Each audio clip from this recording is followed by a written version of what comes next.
సంధ్యా theatre ఘటనలో బన్నీపై నిహారిక ఆసక్తికర వ్యాఖ్యలు. సంధ్యా థియేటర్ ఘటనపై మెగా డాటర్ నిహారిక కొణిదెల తొలిసారి స్పందించారు.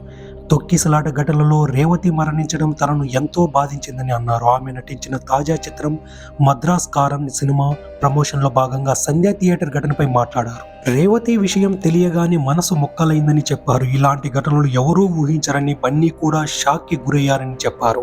అందరి ప్రేమాభిమానంతో అల్లు అర్జున్ ఇప్పుడిప్పుడే ఆ బాధ నుంచి కోలుకుంటున్నారని తెలిపారు. ఇక తమ ఫ్యామిలీ హీరోల గురించి మాట్లాడుతూ అల్లు అర్జున్ నుంచి తాను చాలా నేర్చుకున్నానని చెప్పింది. అన్ని విషయాలలో బన్నీ చాలా జాగ్రత్తలు తీసుకుంటాడని, ప్రతి సినిమాకు తన స్టైల్ని మార్చుకుంటాడని, ఆ విషయంలో బన్నీ నుంచి స్ఫూర్తి పొందుతానని చెప్పింది.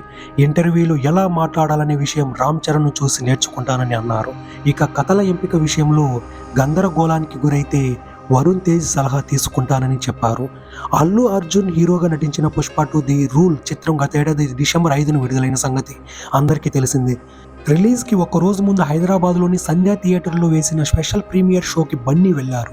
బన్నీ వస్తున్నాడని విషయం తెలిసి అతనిని అభిమానులు పెద్ద ఎత్తున ఆ థియేటర్ వద్ద వెళ్లారు. దీంతో అక్కడ తొక్కిసలాట జరిగింది.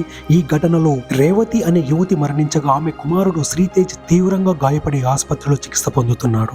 ఈ ఘటనలో బన్నీపై కేసు నమోదు చేసి అరెస్ట్ కూడా చేశారు. ప్రస్తుతం బన్నీ బెయిల్పై బయటకు వచ్చారు. ఈ ఘటన దేశవ్యాప్తంగా సంచలనం కాగా ఇప్పుడు నిహారిక స్పందించింది.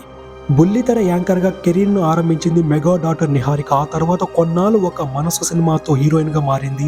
హ్యాపీ వెడ్డింగ్, సూర్యకాంతం లాంటి సినిమాలలో నటించింది. అయితే హీరోయిన్గా మాత్రం సక్సెస్ కాలేకపోయింది. దీంతో నిర్మాణ రంగంలోకి అడుగుపెట్టి పలు వెబ్ సిరీస్లు నిర్మించింది.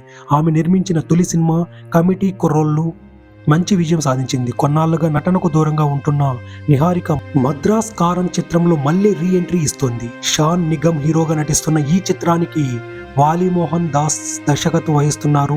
ఐశ్వర్య దత్త కీలక పాత్ర పోషించారు. ఈ చిత్రం పొంగల్ కానుకగా జనవరి 10న ప్రేక్షకుల ముందుకు రానుంది.